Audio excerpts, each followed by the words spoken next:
A legend of Kantara movie చూసాక నా experience ఏంటంటే చాప్టర్ 1 కంటే కాంతారా మూవీనే బాగుంటుంది భయ్య.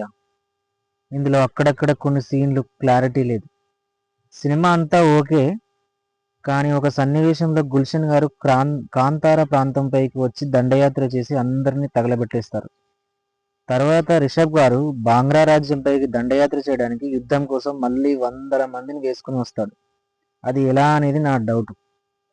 సినిమా అంతా ఓకే బ్రో, అయితే ఇక్కడ రిషబ్ శెట్టి గారిని బాగా అభినందించాలి.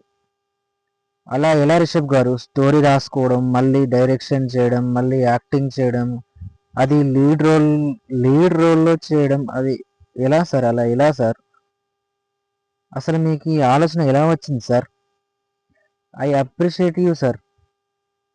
ఇక కథ విషయానికి వస్తే, కేరళలో జరిగే కోలం అనే జాతర గురించి ఉంటుంది మూవీ. అయితే మన సాంప్రదాయాలకు సంబంధించి ఇంతవరకు ఏ సినిమా రాలేదు. అందుకే ఈ సినిమా అందరికీ నచ్చింది. ఇక్కడ మన ఇండియాలోనే కాదు, అదర్ కంట్రీస్, యుఎస్ లాంటి దేశాల్లో అందరికీ నచ్చింది ఈ సినిమా.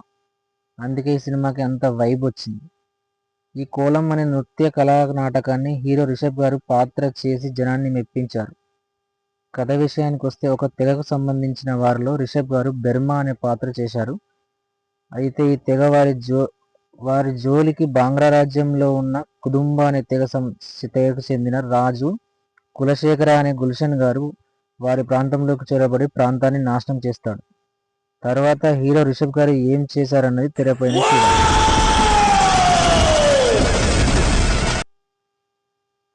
అయితే ఇందులో రిషబ్ గారు దైవాంశ సంభూతుడై శివుని అంశతో జన్మిస్తాడు. అది మనకు క్లైమాక్స్లో చూపిస్తారు. కొన్ని సీన్లు అసలు రిషబ్ గారు యాక్టింగ్ చూస్తే మైండ్ పోతుంది. మనం ఆ యాక్టింగ్కి ఫిదా అయిపోతాం. క్లైమాక్స్ ఫైట్ అయితే వేరే లెవెల్. ఇంకా ఇందులో జయరాం గారికి మంచి పాత్ర దక్కింది. రుక్మిణి వసంత్ గారు నెగిటివ్ షేడ్స్ ఉన్న పాత్ర చేశారు, బాగుంది. ఇక మ్యూజిక్ అజనీష్ గారు చాలా చక్కటి సంగీతాన్ని అందించారు. ఓకే ఫ్రెండ్స్, మూవీ చూడని వాళ్ళు వెంటనే చూసేయండి, అందరికీ చాలా బాగా నచ్చుతుంది.